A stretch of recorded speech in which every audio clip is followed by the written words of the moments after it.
How to tie balloons together. First, demonstrate how to tie two balloons together. Cross the openings of the two balloons and flip them over. Then tie a knot and tighten it. The two balloons are tied like this. Next, we will show three balloons tied together. First, tie the two balloons together.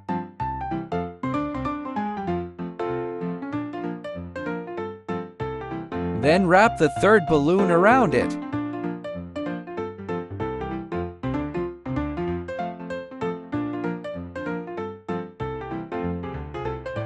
Finally, demonstrate how to tie four balloons together. Tie the balloons into two separate groups using the previous method.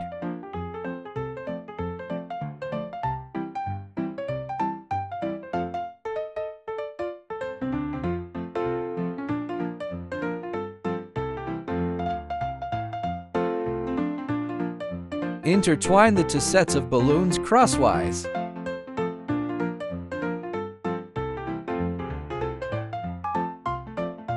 This way, the four balloons can be tied very securely.